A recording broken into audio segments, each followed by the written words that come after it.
We're in the newsroom. Ben Dorries is joining us to talk about those mighty Lions who weren't so mighty against Carlton. No, I've got to say there was a lot of hope for Lions followers after week one, Amanda. They had a good win against Melbourne, but they got flogged by almost 100 points against Carlton. They competed for the first half, but I'd go so far as to say they were almost pathetic at times in their second half. They were just totally outclassed, totally outplayed, and for their first game at home to get beaten by almost 100 points, could be another long season for the Lions, I think. It's disappointing, isn't it? Because we were excited after that first round and we thought, giddy up. You know, they've picked up from last season. They've got a bit more experience. Vossi's looking sharp, and then they go and get smashed. Yeah, look, I think there's a lot of difference between, you can have an honourable sort of 30 or 40 point loss with a group of kids, but getting flogged by almost 100, look, just isn't good enough. And as I said, they did compete in the first half. They weren't terrible. But the second half, I think it was, obviously Carlton was a lot more skillful, but I think there's a bit of an attitude problem with some of the players at the Lions. I'm no AFL expert, but to get beaten so soundly in front of your home crowd, there's a few worrying signs there. Attitude as in they don't care or they're too cool, arrogance? Oh, look, they do care. I mean, all professional sports people care. But just, I suppose, just the space that Carlton put in them, so quickly. And a lot of heads went down pretty quick, and it doesn't get much easier from here, the draw for the Lions. So what we saw in week one, which was pretty impressive against Melbourne, they need to get back to that quickly.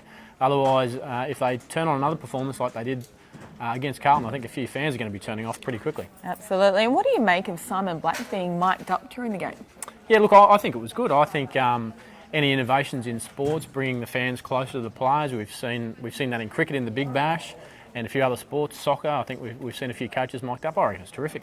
Yeah, I reckon it's a great idea too, except I guess you've got to, as a coach, Michael Voss has to have plenty of trust in that player to make sure they're on their best behaviour in terms of what they say. And yeah, absolutely. But look, I think that's the way sport's going. Sports is just about entertainment now as much as anything else.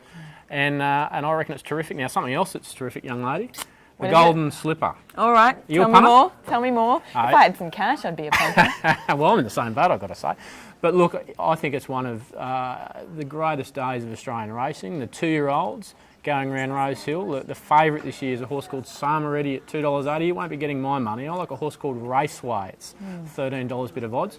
But I just think it's a real, even if you're not a punter, I think it's a great day to watch. There's a lot of colour, 2-year-old horses, you don't know what you're going to get. Gay Waterhouse, 5 horses she's got, the leading lady of the turf. So you'll be watching, won't you? Absolutely, and I'll be betting on the colours. I always go by the colours. Yeah, maybe I should start doing that. It might improve my bank balance. And quickly, before we wrap up, Black Caviar's not making a trip to Brisbane. Yeah, she's going to Adelaide, unfortunately, which is great for the people in Adelaide. I suppose they probably need something to do down there in Adelaide. It's not that great a city down there. I've been down there quite a bit. Leave me out of Adelaide. But it's a great disappointment for the people of Brisbane, of course. The mighty mare has been up here before and would have been great to see her again, but unfortunately not. All righty, well, we'll leave it there. Ben Dorries, thanks for joining us. Thanks, Amanda.